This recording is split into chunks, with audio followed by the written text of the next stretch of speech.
Nah, berikhtiarlah kita untuk mencari nafkah minimal. Kata Rasulullah kan, ibda binafsik fatasaddaq alaih, mulai nafkahi dirimu sendiri. Fa in fadla syai'un fali ahlika. Kalau berlebih, nafkahi keluargamu. Nah, bukan dimafhumi atau dipahami secara terpisah, harus integral, bahwa menafkahi itu, infak itu mulai dari diri dan keluarga. Itu prinsipnya. Dalam pengelolaan keuangan itu, Rasul memberikan sebuah urutan, ya, ibda binafsik fa tasaddaq alaiha. Nafkahi dulu dirimu sendiri. Infak dulu untuk dirimu sendiri.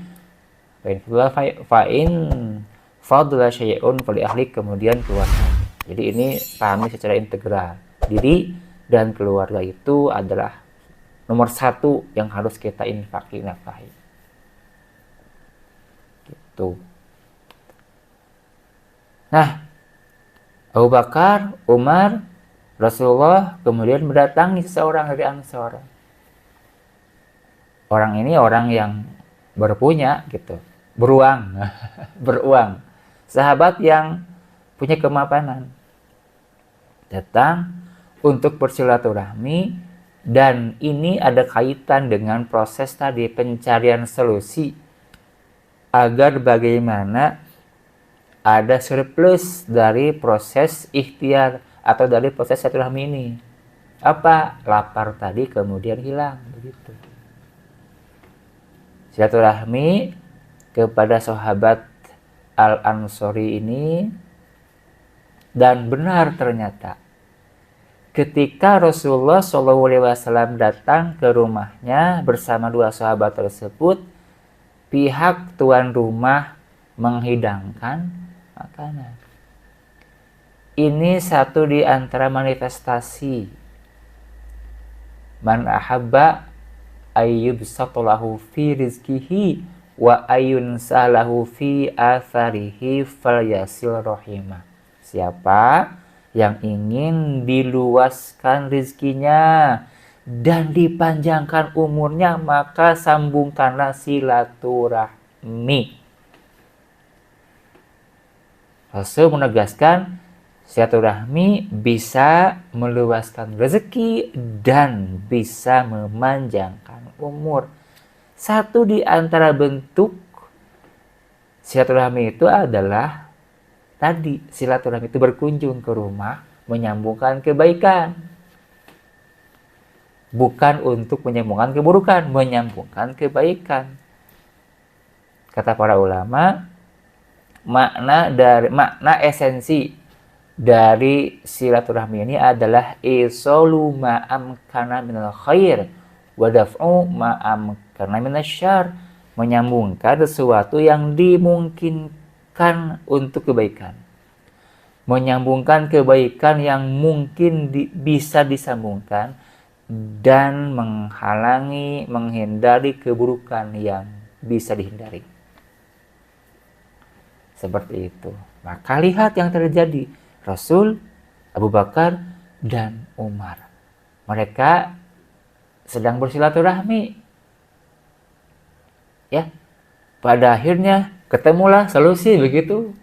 Apa solusinya? Rasul berangkat ke Al-Ansori. Ketika Rasul, Abu Bakar, Umar bersilaturahmi dalam keadaan lapar, kemudian mereka pun bersilaturahmi ke Abu Al-Haytham Al-Ansori ini. Manifestasinya adalah ketika mereka bersama bersilaturahmi, menyambungkan kebaikan yang mungkin dapat disambungkan. Yang namanya mengunjungi, itu minimal air harus adalah, ya, sebagai takrimud duyuh, sebagai menghormati tamu. Kata Rasulullah kan dikaitkan dengan keimanan loh, ya. Menghormati tamu ini dikaitkan oleh Nabi dengan keimanan. Man kana yu'minu billahi wal yaumil akhir fal yukrim dhaifahu. Bayangkan, siapa orang yang beriman kepada Allah dan pada hari akhir, maka hormatilah tamu. Oleh Nabi coba ya, menghormati tamu menjadi manifestasi keimanan kepada Allah dan kepada hari akhir. Maka pasti kalau ada tamu ya minimal cai dan cau.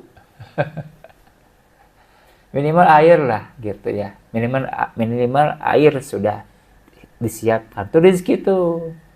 Dan kalau kita punya berlebih, ya jangan cai saja tapi pakai cau. Hidangkan yang lain. Termasuk sahabat Al-Ansori ini menghidangkan apa tadi? Edkin. Satu tandan fihi busrun watamrun rotobun, yang di sana terdapat kurma yang masih muda, kurma yang agak matang, dan kurma yang sangat matang siap untuk dimakan, dikonsumsi. Kemudian juga beliau menyembelihkan kambing. Tentunya pasti ada proses yang cukup lama menyembelih, ya, menguliti sampai memasak dan memakan, itu ada proses yang cukup lama. Dalam arti saat itu diasumsikan Abu Bakar, Umar, Rasulullah, dan Abu Haytham ini berkomunikasi dulu, ngobrol dulu, cakap-cakap dulu, ngebahas sesuatu yang bermanfaat dulu, begitu. Setelah dihidangkan baru dimakan. Ini proses ya. Jadi ini kalau kita ambil ibroh bahwa di antara wasilah rezeki itu adalah network, jaringan, bangun jaringan, perbanyak teman, karena itu akan jadi jaringan, dan jaringan dekat dengan kebaikan. Network dekat dengan network.